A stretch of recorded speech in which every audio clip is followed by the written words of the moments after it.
നമസ്കാരം.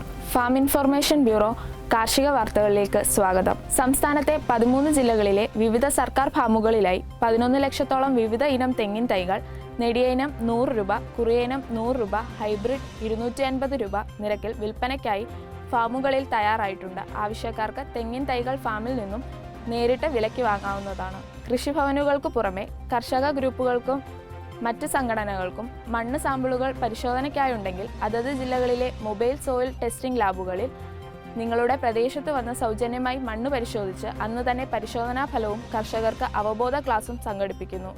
ജില്ലകളിലെ സഞ്ചരിക്കുന്ന മണ്ണ് പരിശോധനാശാലയിലെ അസിസ്റ്റന്റ് സോയിൽ കെമിസ്റ്റുമാരുടെ ഫോൺ നമ്പർ: തിരുവനന്തപുരം 9383471213, കൊല്ലം 9383470339, പത്തനംതിട്ട 9383470511, ആലപ്പുഴ 9383470575, കോട്ടയം 9383470716, ഇടുക്കി 9387470830, തൃശ്ശൂർ 9383471412, പാലക്കാട് 9383471469, മലപ്പുറം 9383471628, കോഴിക്കോട് 9383471792, കണ്ണൂർ 9383472040, കാസർഗോഡ് 049942274228.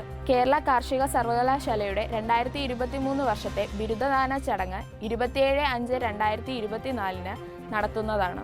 16/5/2023 മുതൽ 7/5/2024 വരെയുള്ള കാലയളവിൽ അന്തിമ ഫലം പ്രഖ്യാപിച്ച വിവിധ കോഴ്സുകളിലെ വിദ്യാർത്ഥികൾക്ക് പ്രസ്തുത ചടങ്ങിന് ഓൺലൈനായി അപേക്ഷ സമർപ്പിക്കാവുന്നതാണ്.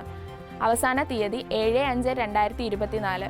വിശദ വിവരങ്ങൾക്ക് www.convocation.kau.in എന്ന വെബ്സൈറ്റ് സന്ദർശിക്കുക.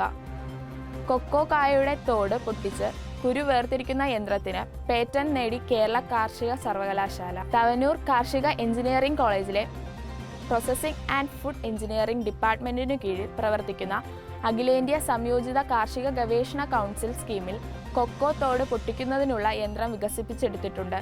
കാർഷിക സർവകലാശാല തവനൂർ കാർഷിക എഞ്ചിനീയറിംഗ് കോളേജിലെ അധ്യാപകരുടെ നേതൃത്വത്തിലുള്ള സംഘമാണ് യന്ത്രം വികസിപ്പിച്ചെടുത്തിട്ടുള്ളത്. ദേശീയ സൂക്ഷ്മ ചെറുകിട ഇടത്തരം സംരംഭക സ്ഥാപനത്തിന്റെ ആഭിമുഖ്യത്തിൽ promotion and development in rural clusters എന്ന വിഷയത്തിൽ മെയ് മാസം 6 മുതൽ 10 വരെ ഒരു പരിശീലനം സംഘടിപ്പിക്കുന്നു. ഫീസ് 25,000 രൂപ, താമസ സൗകര്യം ഉൾപ്പെടെ. കൂടുതൽ വിവരങ്ങൾക്ക് www.nimsme.org എന്ന വെബ്സൈറ്റ് സന്ദർശിക്കുക. കാർഷിക വാർത്തകൾ അവസാനിക്കുന്നു. നന്ദി.